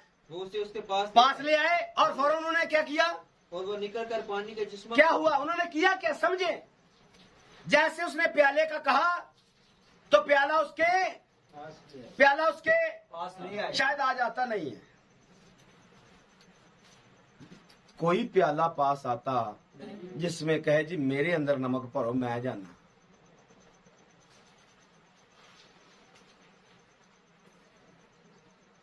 कोई जाता नहीं, कोई आता भी नहीं, जरूरत नहीं पड़ती है कि मैं जाऊंगा। खुदावंद मैं जाने के लिए तैयार। कोई तो अलीशा के पास आए, मैं जाने के लिए तैयार। कोई बात नहीं तैयार है, कोई बात नहीं, आगे बढ़ते हैं। आगे क्या लिखा है? और वो निकल कर पानी के चश्मा पर गया। आगे क्या लिखा है? पानी के चश्मा पर गया, और वो नमक उसमें डालकर क्या कहा? खुदावंद यूं, अगर आज यहां से आप नमक लेकर जाएंगे और जहां जहां पर खराबी है, आप इस ईमान से इस नमक को डाल दीजिए। आज जाकर कह दीजिए, आज के बाद ये नमक डाल दिया गया है, जिंदगियां जो खराब थी आज दुरुस्त हो चुकी है। आमीन। जरूरत पड़ती है इस नमक की, और यीशु ने हमें यही नमक बनाया है। आमीन। यीशु ने हमें, जहां पर पानी खराब है, जमीन बंजर है, डाल दो वहां एक बच्चे को, वहां पर हेजिकियल को डालो, हारून को डालो, शजाद को डालो, अरूज को डालो, बाकी बच्चियों को, साइका को, जाजेब को डालो, इमानुएल को डालो, जीशान को डालो, किसी भी एक प्याले को पकड़ो, वहां डाल दो, चल जरा इनको तालीम दे, होते हैं सही या नहीं होते हैं। आमीन। कोई एक चाहिए जिसको उस खराब जमीन में भेजा जाए, बंजर जमीन में भेजा जाए, और वो जाते ही सब कुछ ठीक करके रख दे। आमीन। लेकिन अगर सजाद के अंदर ही मजा ना हो, हारून के अंदर ही मजा ना हो, हेजिकियल के अंदर ही मजा ना हो, या जितने नाम मैंने पहले लिए, आप सब के अंदर मजा ही ना हो, आप किसी को खाक जाकर मीठा करेंगे? कैसे मीठा करेंगे? कैसे पानी मीठा होगा? कैसे जमीन दुरुस्त होगी जब अपने ही अंदर जायका नहीं है? अगर नमक का मजा ही चला जाए तो अलीशा जितने मर्जी डोंगे भर भर के नमक दे पाए, पानी मीठा होने वाला नहीं। अगर नमक में जायका होगा तो पानी दुरुस्त होगा। आमीन। मैं जितने मर्जी दावे करूं, मेरे फलां बच्चे के साथ मिलो, जाजेब के साथ गुफ्तगू करो, आपको दुरुस्त कर देगा, शिजात के साथ मिलो, इमानुएल के साथ मिलो, फलां के साथ मिलो, आप सही हो जाएंगे। लेकिन आगे बच्चों में कुछ मतलब जायका ही नहीं है। बदलेंगे कैसे? बदलेंगे तो तब जब ये बदले होंगे, ये जायके के अंदर होंगे। आमीन। इसलिए मैं रिक्वेस्ट करना चाहूंगा, आज इस कलाम को सुनने के बाद अपने अंदर इस नमक के जायके को रख ले, ताकि जब भी आपको भेजा जाए शर्मिंदगी ना उठानी पड़े। पानी दुरुस्त हो जाए, जमीन बंजर जो है उसमें उगना शुरू हो जाए, और बात पूरी हो जाए, 5 लफ्ज पूरे हो जाए, तुम जमीन के नमक। आमीन। खुदा करना चाहता है, खुदा चाहता है। 1-2 हवाले और पढ़ लेते हैं, बल्कि पढ़ नहीं लेते हैं, मैं सिर्फ आपको लिखवा देता हूं। इस्राएल की सल्तनत जो है दाऊद को मिलती है नमक के अहद की वजह से। इसको पढ़ लेते हैं। 2 तवारीख 13 बाब की 5 आयत है। बातें नहीं करेंगे, जल्दी से हवाले पढ़ लेते जी। क्या तुमको मालूम नहीं? क्या तुमको मालूम नहीं? खुदावंद इस्राएल का खुदा के खुदावंद इस्राएल के खुदा ने इस्राएल की सल्तनत दाऊद ही को उसके बेटों दाऊद ही को और उसके बेटों को नमक के अहद से हमेशा के लिए दी है। दाऊद को सल्तनत हमेशा के लिए क्यों मिली? इस नमक के अहद की वजह से। आज दुनिया कायम क्यों है?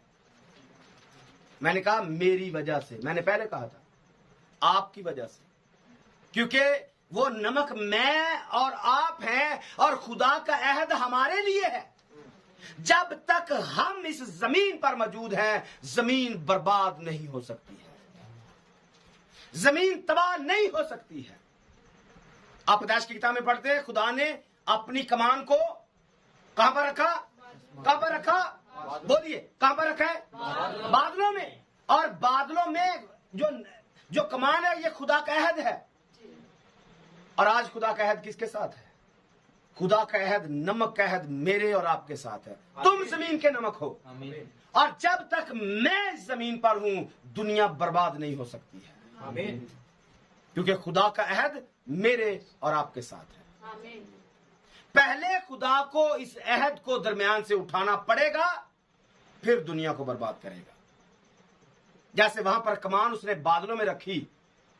बादल कौन? इब्रानियों 12वें बाब के मुताबिक गवाहों का ऐसा बड़ा बादल कौन? गवाह कौन? जो आज जमीन पर यीशु की गवाही देते हैं। वो सब के अंदर हमें रखा हुआ है। वो नमक का अहद हमारे अंदर रखा हुआ है, और अगर हम ही खराब हो गए, दुनिया बर्बाद हो चुकी। अगर अहद ही टूट गया, और सुबह भी हवाला कोट किया गया, साइका ने कोट किया अगर कोई अहद शिकनी करके क्या कोई बच सकता है? नहीं। अगर नमक का अहद ही टूट गया, दूसरे लफ्जों में जिस घर का नमक खाते हैं नमक हरामी नहीं करते हैं। जिस घर का नमक खा लिया उस घर में नमक हरामी नहीं करते हैं। हर नमक हरामी की समझा बंदा हरामी है। लोग एक घर से नवाला खा लेते थे, जिंदगी में उस औरत के सर पे प्यार दे देते थे, तू मेरी बहन है। लोग ईदे शबराते देते, लोग भैंसे दे देते, गायें दे देते, पूरा पूरा जहेज दे देते थे इस गैरत के अंदर कि मैंने इस घर का नमक खाया है। लेकिन आज लोग ना सिर्फ लोगों के साथ नमक हरामी कर रहे हैं बल्कि खुदा का नमक खाकर खुदा के साथ नमक हरामी कर रहे हैं। नमक वफा की अलामत है। जिस कुर्बानी में वफा नहीं है और जिस बंदे में वफा नहीं है, ना तो वो बंदा खुदा को पसंद है और ना वो बंदा इंसान को पसंद है। वो रद्द किया हुआ इंसान है। अगर हमारे अंदर वफा नहीं खुदा के लिए, हमारी कोई कुर्बानी काबिल कबूल नहीं है, हमारी कोई रियाजत काबिल कबूल नहीं है। अगर हमारे अंदर वफा नहीं है, अगर हमारे अंदर नमक का मजा नहीं है, सिवाय आदमियों के पैरों के नीचे रौंदने के, उसका दूसरा कोई इलाज नहीं है। क्योंकि इसने नमक हरामी की है, इसने सारी जिंदगी पैरों के नीचे रौंदा जाना है। तुम जमीन के नमक हो। समझिए अपनी वैल्यू, अपनी वैल्यू को समझे। मेरी वैल्यू क्या है? खुदा ने मुझे किस मकाम पर रखा है? कौन सा बड़ा दर्जा मुझे खुदा ने दिया है? अगर मैं नमक हरामी करूंगा तो खुदा मुझे रद्द कर देगा। आदमियों के पैरों के नीचे रौंदना मेरा मुकद्दर बन जाएगा। अय्यूब 6 बाब की 6 आयत में लिखा है, क्या फीकी चीज नमक के बगैर खाई जा सकती है? या क्या अंडे की सफेदी में कोई मजा है? फीकी चीज नमक के बगैर खाई जा सकती है? अगर हम कलीसिया किसी इबादत में नहीं है, किसी कुर्बानी में नहीं है, हमारे बगैर दुनिया की इबादतें, रियाजतें, शुक्रगुजारियां, कुर्बानियां इस नमक के बगैर फीकी हैं। खुदा ने हमारी वैल्यू कहां रखी है? हमारे बगैर लोग सिद्ध नहीं हो सकते। मखलूकात बेकरारी से हमारे जाहिर होने की राह देख रही है। खुदा के बेटों के जाहिर होने की राह देख रही है, क्योंकि वो हमारे बगैर दुरुस्त नहीं हो सकते हैं। हमारे बगैर लोगों की कुर्बानियां बेफायदा चली जाएंगी। हमें अपने अंदर नमक को लेके आना है, हमारे अंदर वफा को लेके आना ही आना है। खुदा के साथ नमक हरामी नहीं करनी है, खुदा के अहद को नहीं तोड़ना है, खुदा की बातों को मट्टी के नीचे, पैरों के नीचे नहीं मिलाना है। क्योंकि हमारी वजह से ही सारा निजाम चलेगा, कलीसिया की वजह से निजाम चलेगा। अगर कलीसिया दुरुस्त नहीं है, पूरे का पूरा बदन खराब हो चुका है, पूरी की पूरी दुनिया बर्बादी के दहाने पर आ चुकी है। उसके पीछे वजह हम लोग हैं। मज़बा की तस्दीक के लिए, तकदीस के लिए और सोख्तनी कुर्बानी पर नमक चढ़ाने के लिए हिजकिय्याह का एक हवाला पढ़ सकते हैं। 43 बाब की 24 आयत है, हिजकिय्याह की किताब 43 बाब की 24 आयत है। और तू उनको खुदावन के हजूर लाना, लिखा है, तू उनको खुदावन के हजूर लाना और काहिन उन पर नमक छिड़के और उनको सोख्तनी कुर्बानी के लिए खुदावन के हजूर चढ़ाए। तो यहाँ पर जो हवाला हमने पढ़ा है, ये सोख्तनी कुर्बानी पर नमक छिड़कने का कहा गया है कि जिस कुर्बानी को जलाना है, जिस कुर्बानी को जलाना है, उस पर नमक छिड़कना बहुत जरूरी है। जिस कुर्बानी को आग देनी है, उसको नमक देना बहुत जरूरी है। पढ़िए, एक हवाला मैं देता हूं आपको, इब्रानियों का हवाला पढ़िए 6 बाब की 4 आयत को, बल्कि इससे पीछे एक और हवाला पढ़िए। मरकज की इंजील 9वां बाब पढ़िए, उसकी 49 और 50 आयत को पढ़ेंगे, उसके बाद फिर इसको पढ़ते हैं और इसके बाद हम करते हैं। मरकज 9वें बाब की 49 आयत को, क्योंकि हर शख्स आग से नमकीन किया जाएगा। क्या लिखा है? क्योंकि हर शख्स आग से नमकीन किया हर शख्स आग से नमकीन किया जाएगा, और हर एक कुर्बानी नमक से नमकीन की जाएगी। कितनी कुर्बानियां? हर एक कुर्बानी नमक से नमकीन की जाएगी। सोचे आप कहां पर हैं? हर कुर्बानी मेरे साथ नमकीन होगी। आमीन। हर कुर्बानी मेरे साथ। मैंने आपको शुरू में कहा, मैं बार बार कह रहा हूं, आप नहीं कह रहे। मैंने शुरू में कहा था तुम जमीन के नमक हो, इसलिए मैं बार बार कह रहा हूं कि मेरी वजह से। आप कह सकते हैं मेरी वजह से भाई, मेरी वजह से सारी कुर्बानियां पास होंगी। अगर आपको किसी पादरी ने नहीं बताया तो मैं आपको बता रहा हूं, आपकी कुर्बानी अगर पास करवानी है, अपने आप को देख लीजिएगा। अगर मेरे अंदर मजा है तो मेरी कुर्बानी 100% पास है। अगर मेरे अंदर ही जायका नहीं है, जो मर्जी करता फिर ये बेकार है, ये दिखावा है। पढ़े। और नमक अच्छा है, नमक अच्छा है, लेकिन अगर नमक क्या है? अच्छा है। मैंने शुरू में बोला नमक अच्छा है। 5 लफ्ज अच्छे हैं, अच्छा लगता है, मेरी वजह से खुदा कुर्बानी कबूल कर रहे हैं, बात अच्छी है। नमक अच्छा है, लेकिन अगर नमक की नमकीनी जाती रहे तो उसको किस चीज से मजेदार करोगे? हाँ, आगे। अपने में नमक रखो और एक दूसरे के साथ क्या करना? एक दूसरे से आज तो घर वालों के सबके साथ मेल मिलाप नहीं है, बाहर वालों के साथ क्या करना है? नमक तो इतना लेवल गिर चुका है, आज अपने घर में ही सबके साथ सुलह नहीं है, मेल मिलाप नहीं है। चर्च के सारे लोगों का आपस में मेल मिलाप नहीं, दूसरे चर्च के साथ क्या करना है? एक चर्च का अपने सारे लोगों के साथ मेल मिलाप, बाकी बाहर क्या करना है? और ऊपर से कह रहे नमकीन है, नमक है, लेकिन जायका इतना तलख है कि कोई दूसरा दूसरे के पास बैठना पसंद नहीं करता। हर बंदा दूसरे से आवाज़ार बैठा हुआ है, और दुआ करते ही बाइबल तो कह रही है पाक बोसा लेना है। बाइबल क्या कहती है? पाक बोसा लेना है। बंदा मुंह वेखने में तो छोड़ो पर निकलो। हाँ, बोसा लेना तो बड़ा ऊपर वाला उत्तम लेवल है, मोहब्बत का उत्तम लेवल है।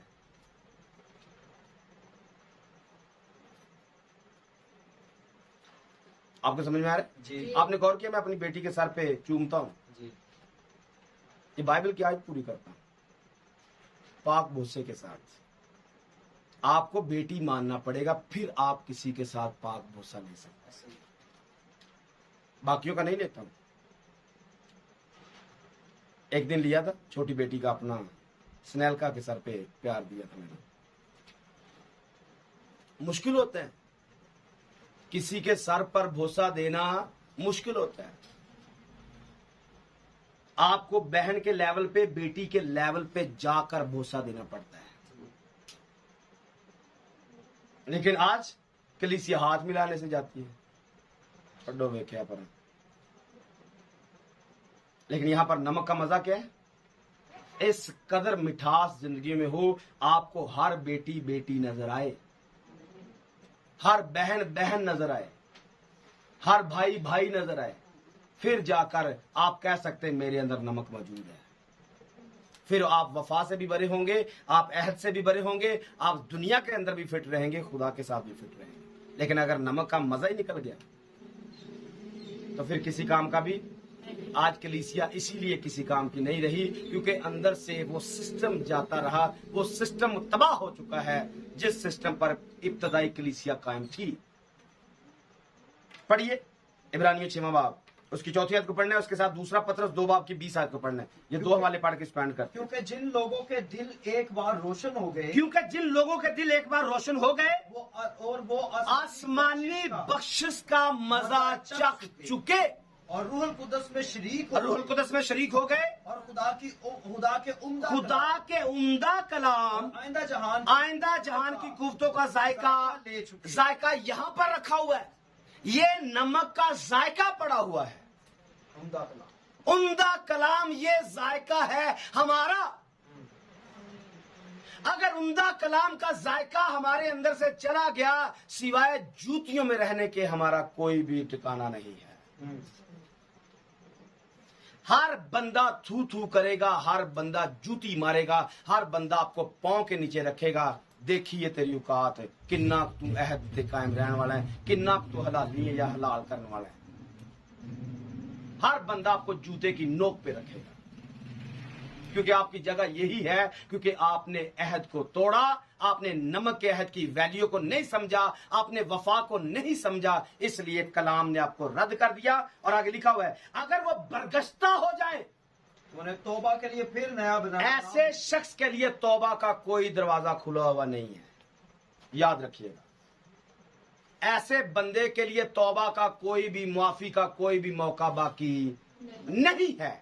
जो रूहुल कुदस में शरीक हो गया, आइंदा जहान की कुतों का जायका ले चुका, रूहुल कुदस में शरीक हो गया, अगर वो बरगश्ता हो जाए तो उन्हें तौबा के लिए नया बनाना नामुमकिन है। यह मुमकिन ही नहीं है कि ऐसे शख्स को सिवाय पैरों के नीचे रौंदने के इसका कोई दूसरा अंजाम नहीं है। मोहतात हो जाइए। आगे क्या लिखा है, इसलिए कि वो खुदा के बेटे को अपनी तरफ से दोबारा मसलूब करके एलानिया, ये नमक इंसान, ये अहद को तोड़ने वाला खुदा के बेटे को एलानिया जलील करता है, और जो खुदा को जलील करता है उसका जलील होना मुकद्दर बन जाता है, रुसवाई उसका मुकद्दर बन जाती है। यही आदमियों के पैरों के नीचे रौंदना है, क्योंकि उसने खुदा को रद्द किया, खुदा के बेटे को जलील किया, इसका जलील होना मुकद्दर बन चुका है। तुम जमीन के नमक। आज कलीसिया ने यीशु को रद्द किया, उसे मसलूब किया, सिवाय जलालत के और कुछ भी पल्ले नहीं पड़ रहा है। सिवाय रुसवाई के, सिवाय दुखों के, तकलीफों के कुछ भी नहीं मिल रहा है। आखिरी वाला पढ़िए, दूसरा पत्रस 2 बाब की 20 आयत। और जब वो खुदावंद और मुनज्जी यीशु मसीह की पहचान के वसीला से लिखा है, और जब वो खुदावन और मुनज्जी यीशु मसीह की पहचान के वसीला से दुनिया की आलूदगी से छूट कर फिर उनमें फंसे, उनसे मगलूब हुए, उनका पिछला हाल पहले से भी बदतर होगा। ये खुदा का कलाम है। आप इसको चैलेंज नहीं कर सकते हैं, आप इसके अगेंस्ट नहीं जा सकते हैं। खुदा ने आपको दुनिया से निकाला, तौबा करवाई, बपतिस्मा दिया, रूहुल कुदस में शरीक किया, आइंदा जहान की कुव्वतों का जायका दिया, अच्छे से अच्छा कलाम दिया, अच्छे से अच्छा भेद दिया। अगर बरगश्ता हो गया, रुसवाई, जिल्लत मुकद्दर बन जाएगी। लिखा है, तुम जमीन के नमक हो। उसने दुनिया की गंदगी से निकालकर हमें नमक का दर्जा दिया। बेटा, तेरे बगैर कोई कुर्बानी पास नहीं होगी, तेरे बगैर मेरा दिल खुश नहीं होगा। मुझे हर नजर में तू नजर आना चाहिए, हर कुर्बानी में मुझे तू नजर आना चाहिए। और बेटा गुमराह होकर बाप को जलील करे, बाप जलील करने के सिवा दूसरा कोई इनाम नहीं देगा। क्या लिखे, उसका पिछला हाल पहले से भी बदतर हुआ। आगे, क्योंकि रास्तबाजी की राह का ना जानना, क्योंकि रास्तबाजी की राह का ना जानना उनके लिए ये इससे बेहतर, उनके लिए इससे, बोलिए सारे पढ़िए शायद को, उनके लिए इससे बेहतर हो। पीछे से क्योंकि रास्तबाजी की राह का ना जानना, क्योंकि रास्तबाजी की राह का ना जानना उनके लिए इससे बेहतर होता कि उसे जानकर उस पाक हुक्म से फिर जाते जो उन्हें सौंपा गया था। उन पर ये सच्ची मिसल, पढ़िए, उन पर ये सच्ची सादक आती है कि कुत्ता अपनी कै की तरफ रजू करता है, और नहलाई हुई सूरनी दलदल में लौटने की तरफ। अगर कोई नमक का मजा छोड़ देता है, बाइबल उसे कुत्ता कहती है, और कुत्ते की उस गलाजत को जो वो निकालता है, गंदगी निकालता है, वापिस उसी को चाटता है, और वो सुअरनी वापिस दलदल में जाती है। ऐसे बेवफा इंसान के लिए रुसवाई, जिल्लत के सिवा खुदा के पास कुछ नहीं है। नमक का मजा अच्छा है, खुदा हमें अच्छा कहता है, खुदा हमें अच्छा देखना चाहता है, खुदा हर कुर्बानी में हमें चाहता है, खुदा हमारे बगैर किसी कुर्बानी को पसंद नहीं करता है। लेकिन अगर हम उसे रद्द कर देते हैं, खुदा कुत्ते और सूअर के साथ मिला देता है। और ऐसे कुत्ते और सूअर के लिए सिवाय आदमियों के पांव के नीचे रौंदने के कुछ भी दूसरा ऑप्शन नहीं है, और उसे दोबारा नया बनाना नामुमकिन है। होश करें, रास्तबाज होने के लिए होश में आए, और फिर गुनाह ना करें। अगर आपको कलाम की समझ आई है, अपनी आंखें बंद कर लीजिए, अपनी जिंदगी पर गौर कर लीजिए। क्या मैं नमक हूं?